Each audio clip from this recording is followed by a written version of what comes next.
Hey everyone, before starting the episode today, just wanted to give you a heads up that this is a two-part episode. So we are talking about the 10 Commandments of musical theater lyric writing. We will go through the first 5 in this first episode, and then we will continue with the next 5 in the next episode. So without further ado, enjoy the show. Hello and welcome to Show Tuned, a podcast about musicals and the craft of storytelling through songs. Where every week we explore all the different layers of ways that songs tell stories, from melodies to harmonies, lyrics to dialogue, characters to scenes, and how it all comes together in this unique medium where the songs are the engine of the story. I'm Brett Bowles. I'm a professional songwriter, I'm an educator, and the creator of the hit TikTok and Instagram series, The MT, where I've been spilling the tea on why certain musical theater songs make us feel things. And I'm also the founder of the MT Studio, where I help songwriters hone their craft. And I'm Josh Shelton. I'm a filmmaker and a songwriter and the founder of Counterpoint Musicals, which is a film company devoted to making new movie musicals. And this podcast is meant to be more than a conversation. It's an exploration for anyone who loves musicals, whether you're a writer or a performer or just a super fan.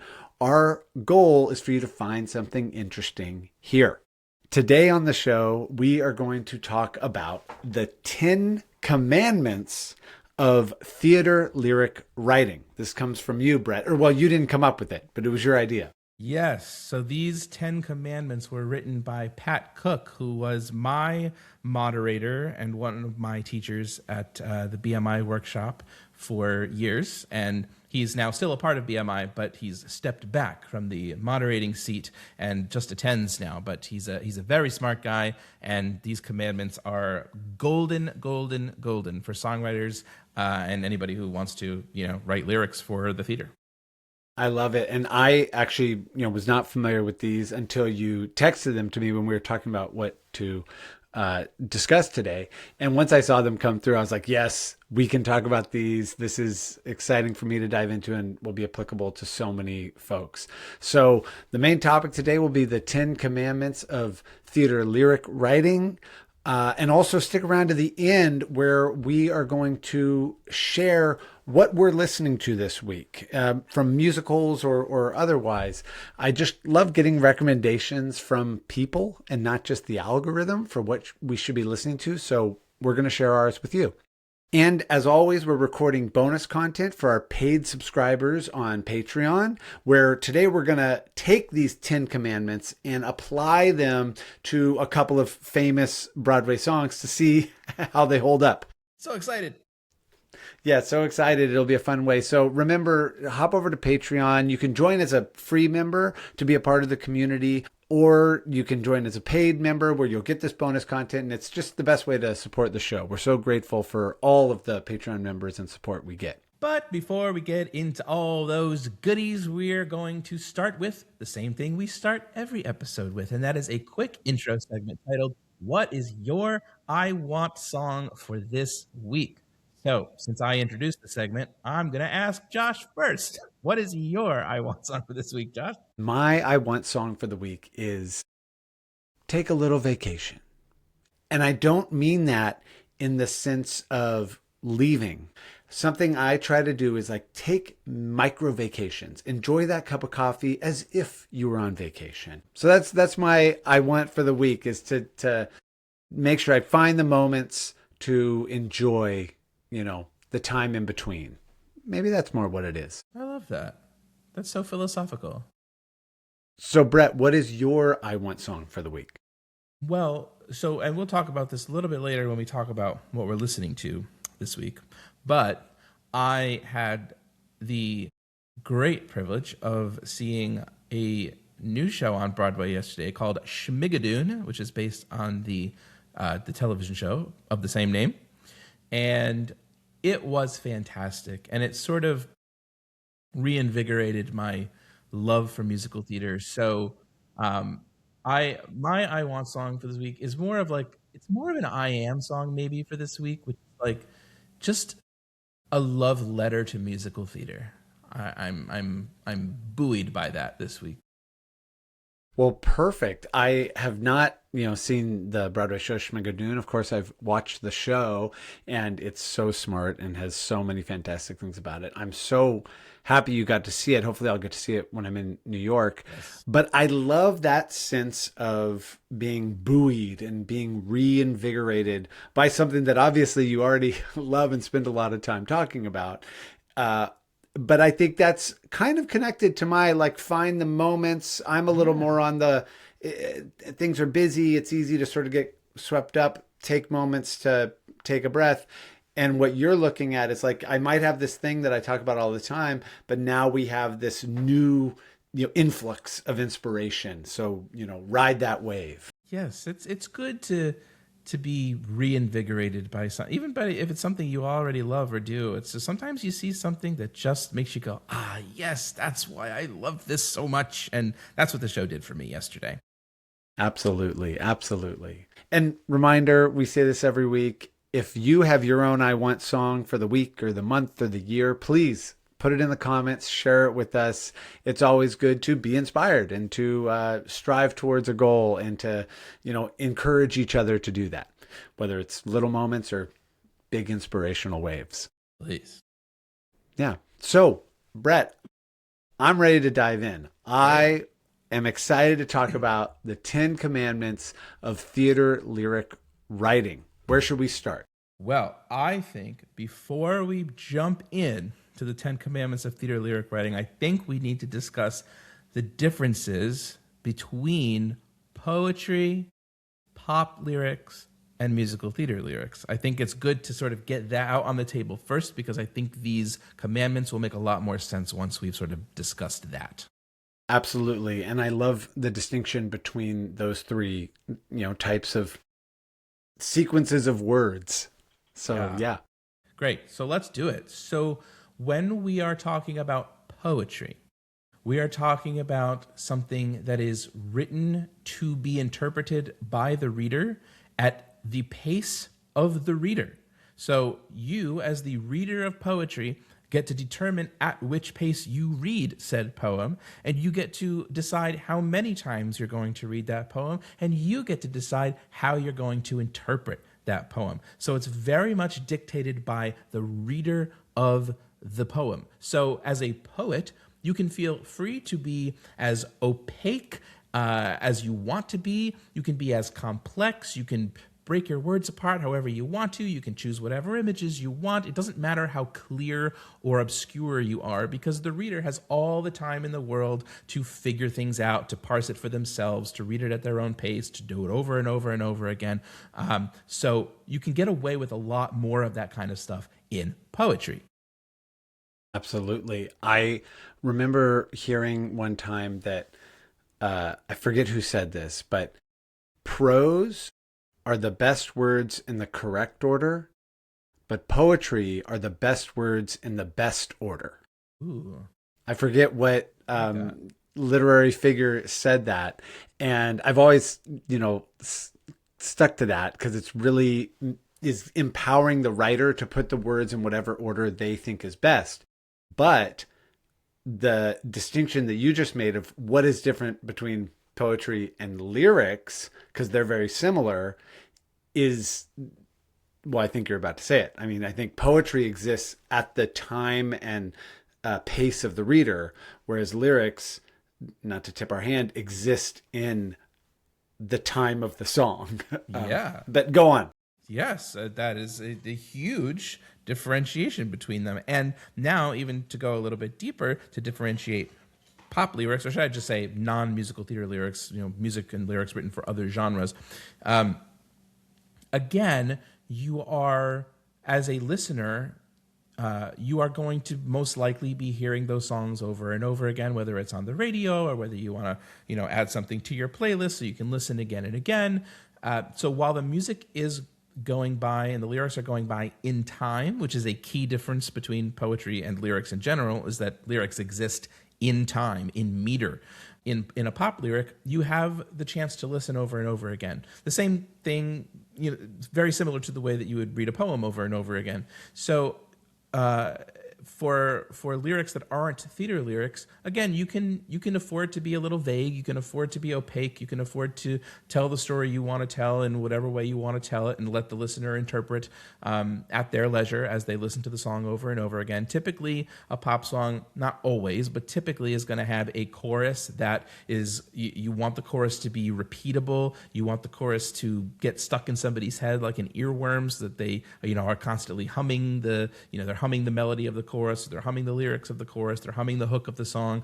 And a lot of the time, non-theater lyrics are living in a moment. They're sort of existing in a moment in time. They're commenting on a moment.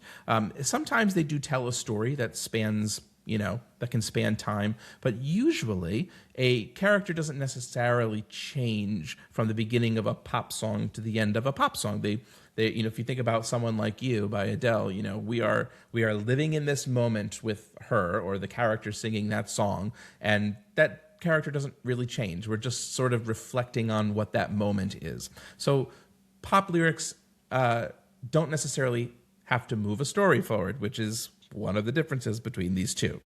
Exactly. And we've talked about that in a few different ways on previous episodes, and I'm sure we'll continue to talk about it because it's so specific to the storytelling that a song needs to achieve within a musical.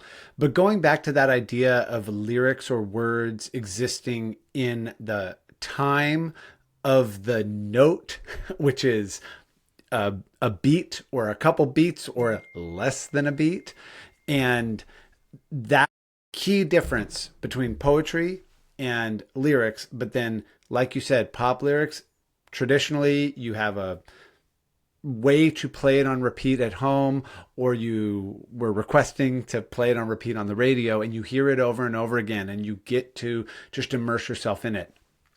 In a musical, whether it's a movie or a play, but of course a play, you're sitting there in the audience, someone sings a line, it's there and gone. It moves right through. And of course, Sondheim talks about this a bunch. He's probably the first one that I heard really, distill that difference. But that is so important. And it's why we need to think about every lyric and how it is going to be received by the audience. And therefore, things like the 10 Commandments of theater lyrics is a helpful tool to remind us what we're trying to achieve. Yeah, that's great. And another thing to remember about lyric writing for the theater is when you have an audience watching a musical, they are taking in an awful lot of information at one time. They've got visual information, they have costumes, they've got sets, they've got lighting, they've got staging and choreography, and they have to keep track of the story told through the lyrics of whatever song is being sung at the moment. So as songwriters, we have to use every tool at our disposal to make sure that we are guiding the audience's ear effectively through a song. And that's what these 10 Commandments of theater lyric writing do. They make sure they serve as like a checklist. So when you are, writing your lyrics, and you can hold up these commandments as a checklist. Am I using every tool at my disposal to effectively guide the audience's ear from the beginning of the song to the end of the song? Exactly. And throughout that, we want to make sure the audience is not just tracking, but they are feeling, they are emotionally engaged, they're laughing, they're having whatever type of experience we want, whether that's more comedic or more dramatic. So should we dive in and should we list all 10 and then kind of go through it one by one, or do you want to go one at a time? Let's just go one at a time. Okay. Commandment number 1. Number 1. Thou shalt be singable. What does this mean, to be singable? What does that mean to you, Josh?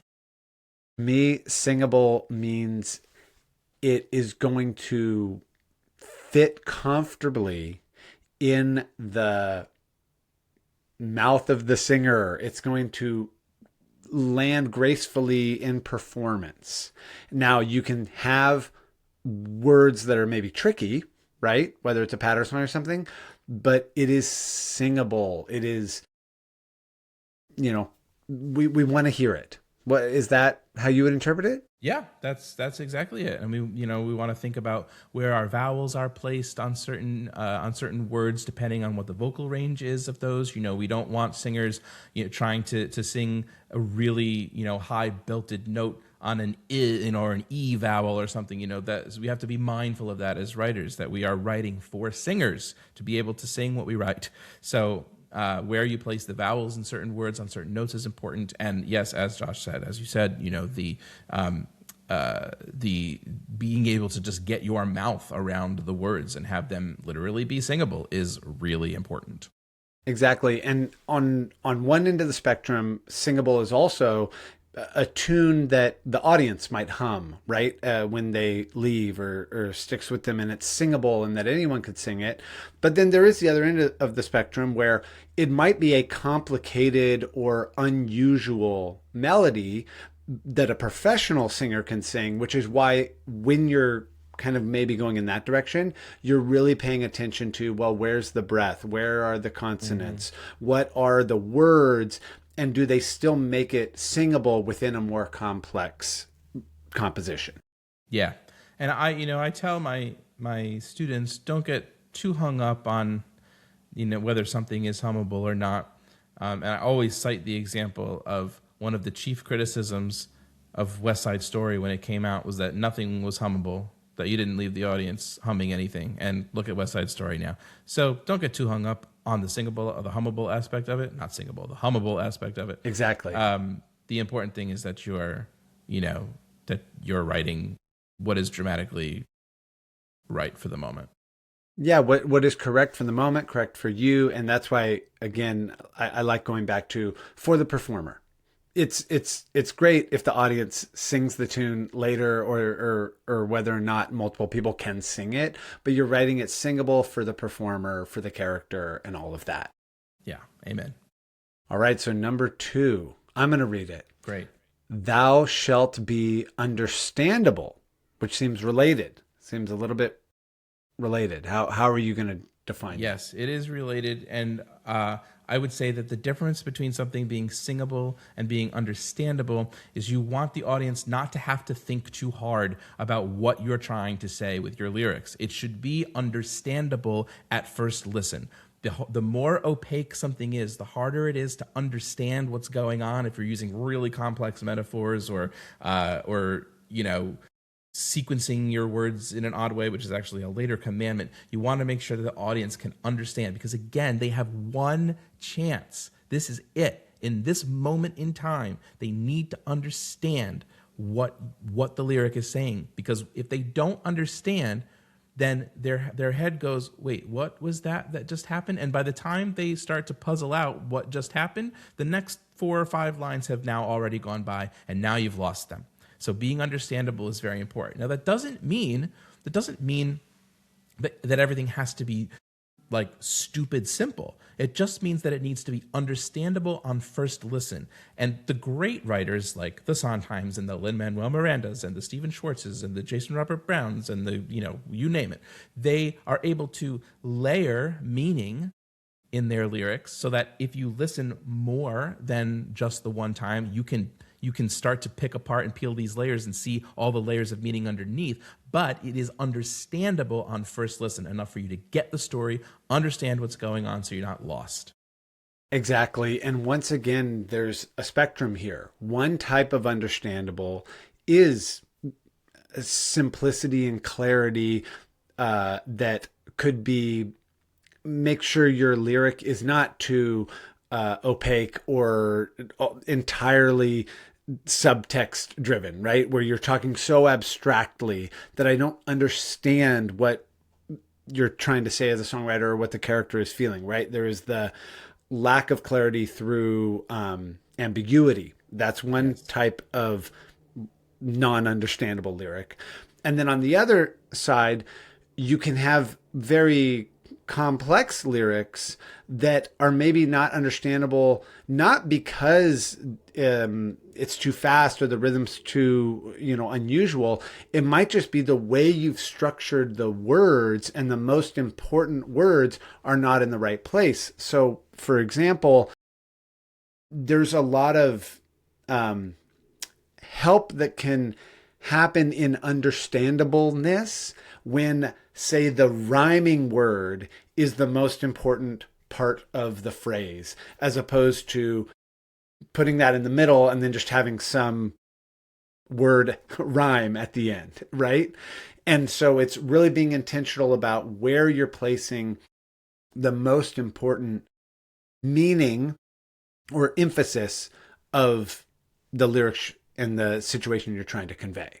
Yeah, I would almost say to use something we sort of talked about a little in the last episode is, we talked about this idea of a stage, seeing something on stage and it being open and the audience being able to look wherever they want, versus something done on film where the camera is literally sort of telling you where you need to look by focusing on whatever it's focusing on. And as songwriters, that's kind of our job with lyrics, is to be that camera lens for the audience, to say, this is what you need to focus on. This is important.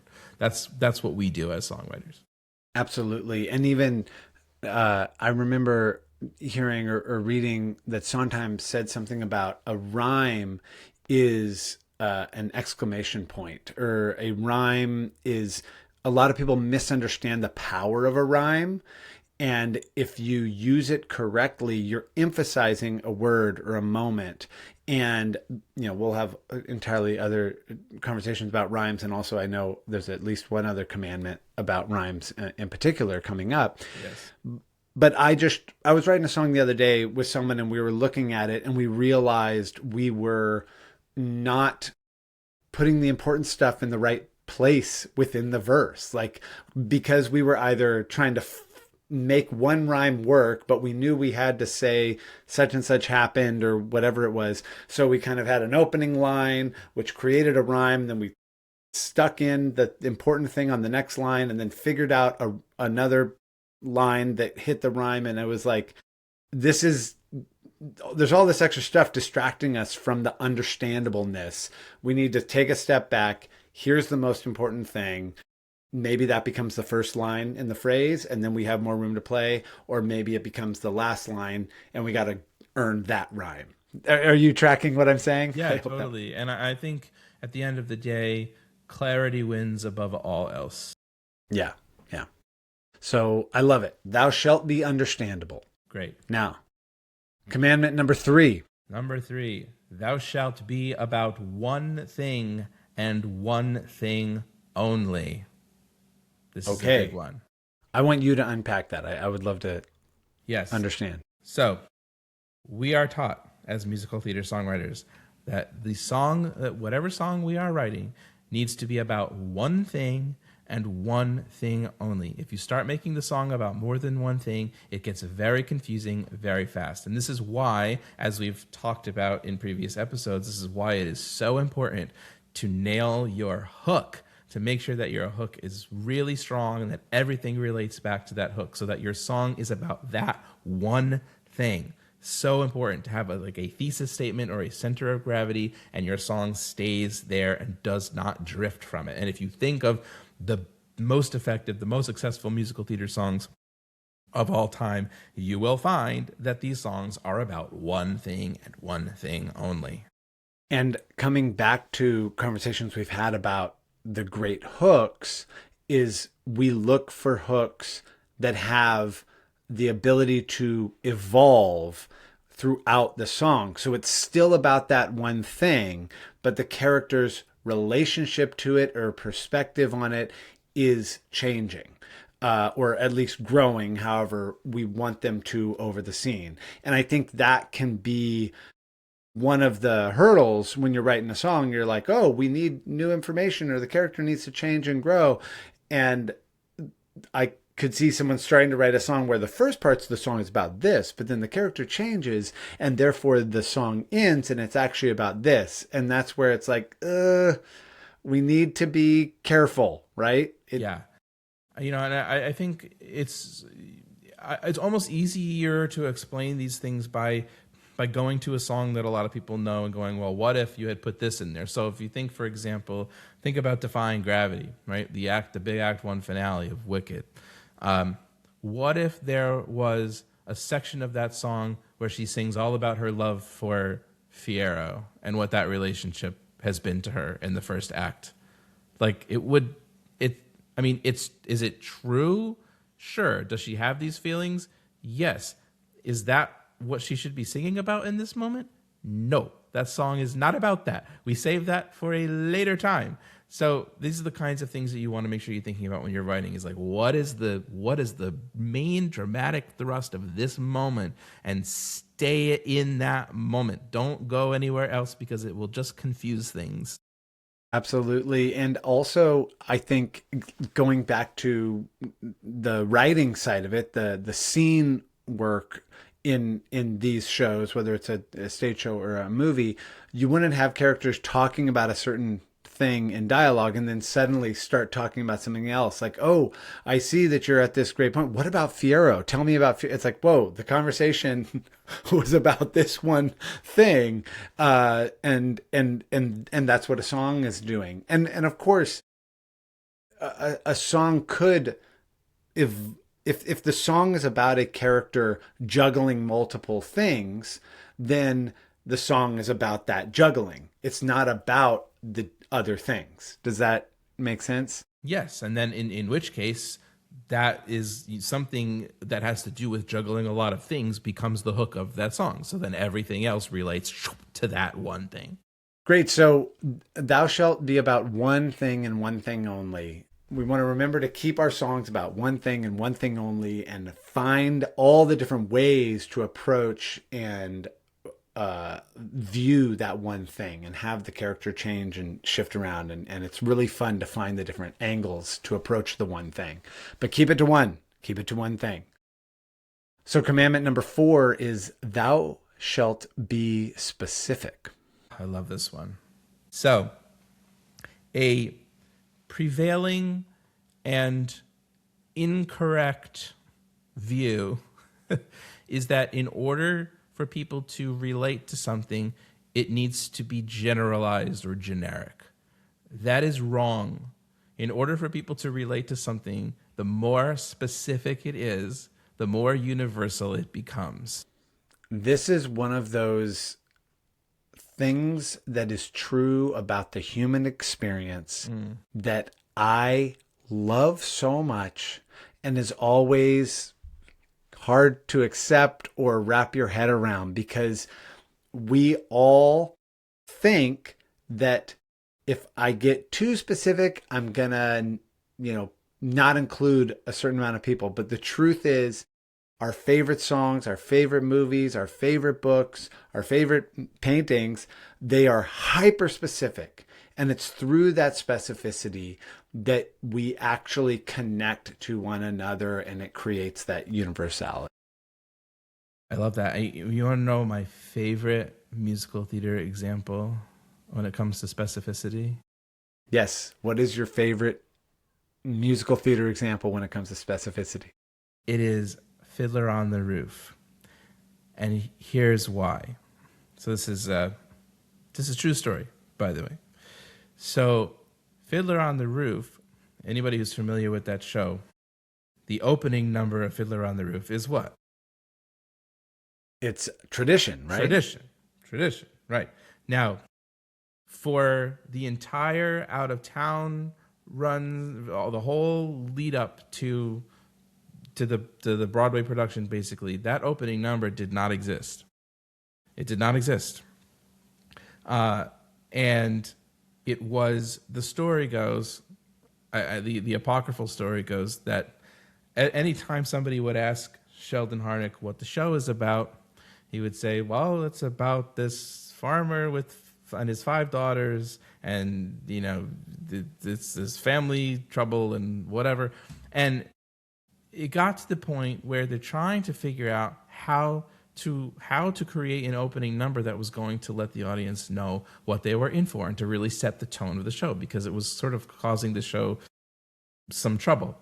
And Jerry Robbins, the story goes, would not let up on asking Sheldon Harnick, no, this is not, like, what is the show about? It's not, it's not about a farmer with his 5 daughters. What is the show about? And finally, Sheldon Harnick goes, it's about tradition.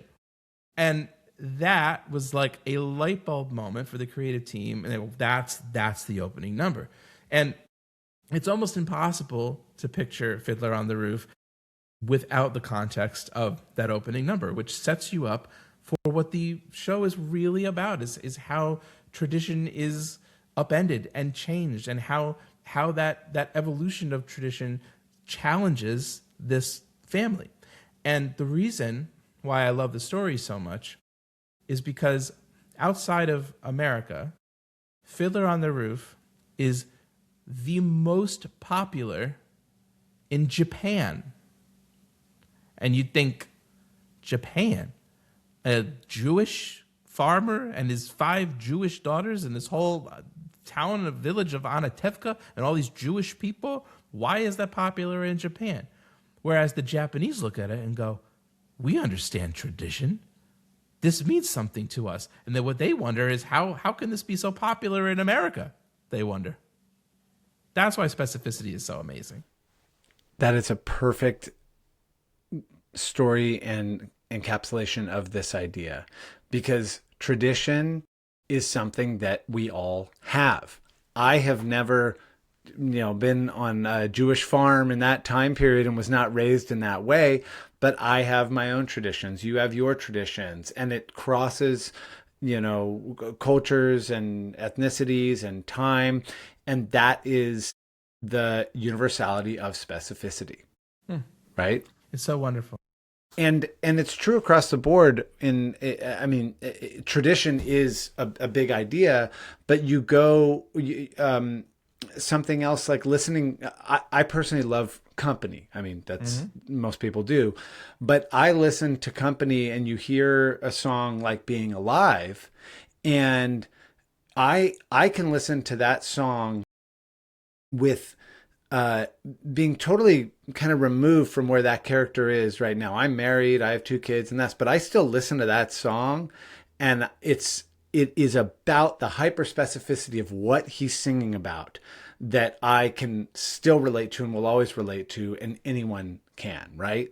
And we've mentioned it on previous episodes, but yeah. Yeah, and you think about Somewhere That's Green from Little Shop of Horrors. Now, what does Audrey want? Well, it's very specific in that song. A matchbox of our own, a fence of real chain link, a grill out on the patio, disposal in the sink. Like, these are such specific things. She's not singing, I wish I had a love, I wish I had a home, I wish it's like those would be generalisms that you would think, okay, most people can relate to wanting love and wanting a home, but it's the specificity of those images that make us lean into that character and feel for her so deeply and root for her. I think as writers, it's also so empowering to be reminded that we should find the lyrics that are specific and not generic. And yes, we know that, but to be reminded, find specificity. Don't write, I want love, I want a companion. Write about whatever that unique thing is that your personal experience is, and that's where we get to put ourselves into the song. Or we can go back to the writing of lists to come up with lyrics that, of course, Sondheim talks about. That is also where we can find specificity and move from the generic to the specific, which actually takes us to the universal. And I think that's the difference. Generic is not universal, but specific is. Thou shalt be specific. Exactly. Now, moving on to commandment number 5. Thou shalt write dramatically. What does this mean to you? For me, dramatically, I'm going to interpret that as write with a sense of story is kind of where I'm hearing it. It's about the drama. It's about the journey that the character's on. Is that how it's intended? Yeah, I think it's that. I also think it's action oriented, and larger than life. If if somebody wants to see ordinary everyday life, they'll stay at home or walk outside. That's not why people go to the theater. You don't go to the theater to experience everyday life. You go to the theater to experience a story. And a story only happens if there is conflict and drama of some kind, right? So when we're writing, we should be writing dramatically with that action, with that conflict, with that narrative structure in mind. Absolutely. And I also, hearing you say it that way, I hear it with that sense of drama, that big drama, that flair, that showmanship. And whether that is like literally big or smaller, but like this sense of drama. It's a big moment. It's something dynamic, defying gravity. Like, yes, she's literally about to fly, but that is a dramatic, phrase. Yeah, and I like, as you said, drama can be that. It can be that very big moment, or it could be something as quiet and introspective as the, I'm not that girl reprise, just something so introspective, but so important and specific to that character in that moment, and moving a story forward. Like, both things are equally as dramatic, just in different ways. Absolutely. I also love how each of these commandments just helps me already start to think of the hooks of existing songs and what makes them work so well.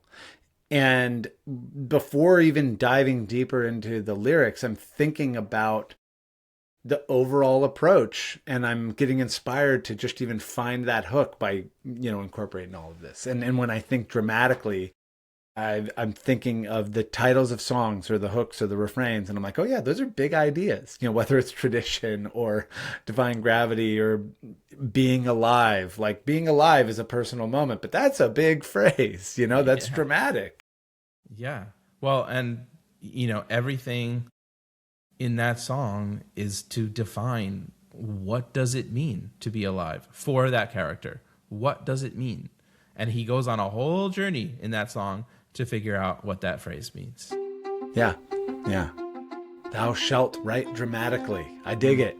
Yes. I'm in. So that's the end of part 1 of this 2-part episode. We will continue with the next 5 commandments in the next episode.